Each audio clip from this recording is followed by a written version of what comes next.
I want to tell you about my friend Danny. Danny's smart. Danny works hard. Danny has had, at some point, almost every single good idea you've ever heard about money. Start a side hustle, cut back on coffee, download a budgeting app. And Danny is still broke. Not because he's dumb.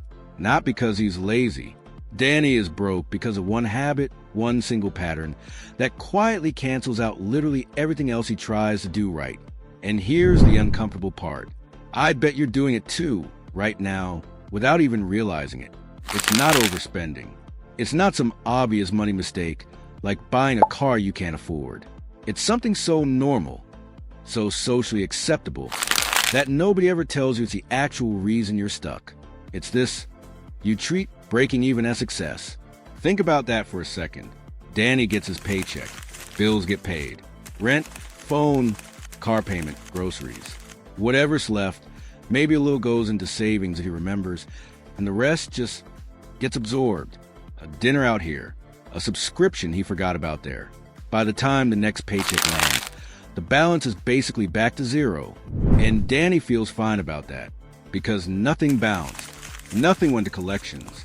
He made it through the month. In his head, that's a win. But breaking even isn't winning. Breaking even is just successfully not losing. And there's a massive difference between those two things, even though they feel identical month to month. Here's why this matters so much. Wealth isn't built by avoiding disaster. It's built by the gap, the actual space between what comes in and what goes out, month after month, that gets put somewhere it can grow. If that gap is zero or close to it, it doesn't matter how much you make. You could double Danny's salary tomorrow, and within a few months, his expenses would quietly expand to fill the new space, and he'd be right back to breaking even, just at a higher number. This is actually a documented pattern. It even has a name: lifestyle creep.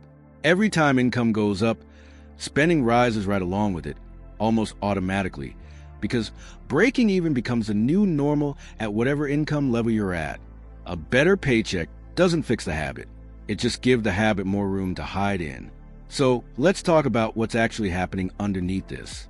Every single dollar you earn is making a decision on your behalf, whether you're paying attention or not.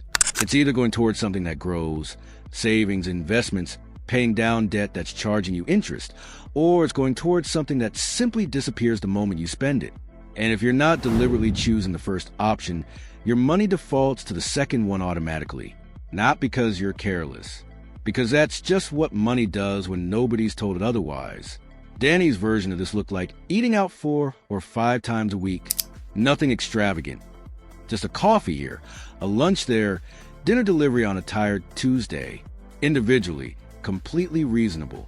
Added up over a year, and it was well over $4,000 that quietly vanished into meals he doesn't even remember eating. Not because any single one of those decisions was wrong, because none of them were decisions at all.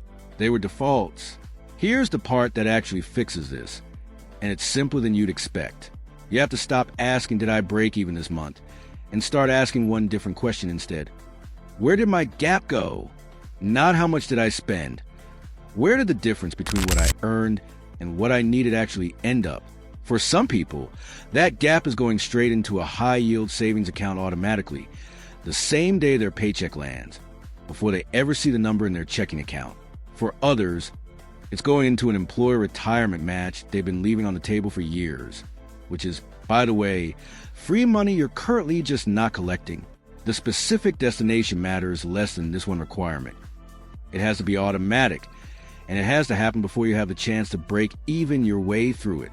Danny changed exactly one thing. He set up an automatic transfer of $200 into a separate account the day his paycheck landed, before he touched a single bill. That's it. No spreadsheet, no drastic diet of instant ramen, no giving up every small joy in his life. Just one automatic decision that happened before the breaking even habit even got a chance to absorb it. A year later, that alone was $2,400 that used to just disappear, sitting somewhere it could actually grow instead. That's the whole shift. Not working harder, not making more money, just refusing to let "I made it through the month" count as success anymore.